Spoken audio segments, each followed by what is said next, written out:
G'day, this is Central Coast Newspaper's weekly news 5 at 5 for the first week of spring 2022.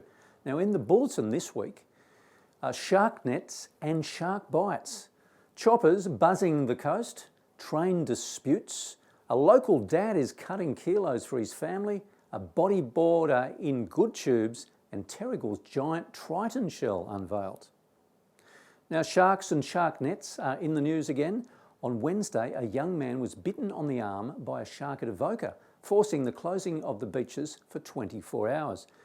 A DPI spokesperson said a shark biologist had determined it was a white shark that was most likely responsible for the attack. The teenager suffered lacerations on his hand and was transported to hospital where he received stitches on one hand, but has since been released. Meanwhile, the DPI said it would reinstall shark nets this summer despite local MP Adam Crouch lobbying against them.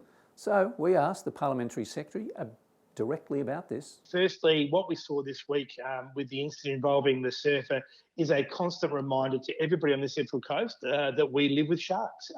They are there, have always been there, and they will always continue to be there.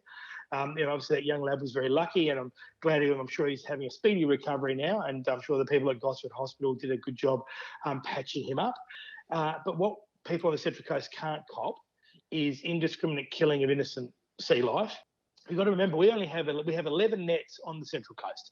Those nets are 150 metres long. And there's this false sense of understanding that people think that the nets are there all year round, and they're not.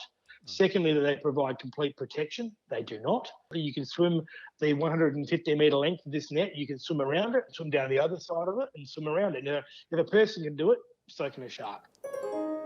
Now, Ausgrid have been conducting aerial surveillance of the power network this week as part of their bushfire safety maintenance program. The choppers hover over power lines while recording potential faults on camera. Now, Ausgrid have been warning farmers and others with livestock of potential disruptions, so keep an eye out for them. And the New South Wales Government and rail unions remain at loggerheads over the ongoing dispute relating to safety issues on the new intercity fleet, with further industrial action on the Central Coast Line remaining a possibility.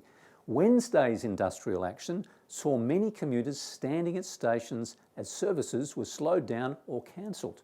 Now, the Premier gave the transport unions to 5 o'clock Friday to sign up to the government's offer or risk having it thrown out. But Rail Bus Tram Union New South Wales Secretary Alex Klassen said unions have been provided with an ambiguous letter at the 11th hour and are seeking legal advice. Meanwhile, the public is left out on the cold.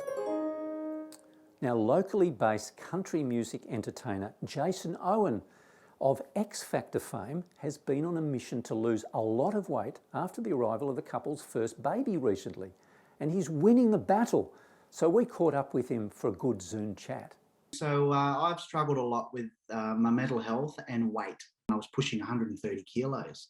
So I started dieting just before our little one was born in March this year. So I must have started probably about mid to late February.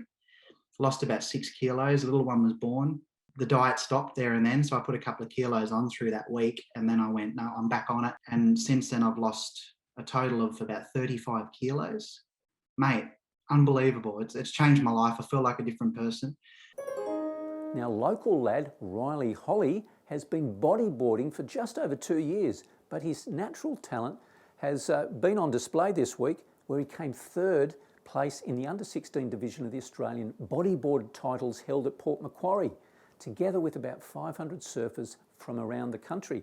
Holly, a Year 10 student at St Bridget's Catholic College at Lake Marmora, was representing his club, the North Central Coast Bodyboarders. All good power and good tubes to you, Riley. All these stories and thousands more written by local journalists can be found on our news website, coastcommunitynews.com.au, still without a paywall, and in this weekend's region-wide print edition of the Coast Community News. Now find us on your mobile phone's Google News and Apple News apps, where fresh local stories are published every day. And remember, you can subscribe to our weekly email newsletter via our website and follow our socials if you like on YouTube, Twitter, Facebook and Instagram for brief updates throughout the week. And radio heads can catch up on the weekly news on Radio 50 Plus 93.3 FM throughout the weekend. Now we leave you this week with news of a new big art installation at Terrigal. A massive mosaic triton shell with emerging hermit crab was installed on Thursday out the front of the Marine Discovery Centre. So we went along for its unveiling. Have a great weekend. We're just having a quick opening this morning to thank them for making such a generous donation to the Central Coast community, because it has been donated to the community. Now we believe, and I'm taking his word for it, that it's the biggest shell in Australia, and there are people working on proving that it's the biggest shell in the world. Triton Triton shell, biggest triton shell in Australia.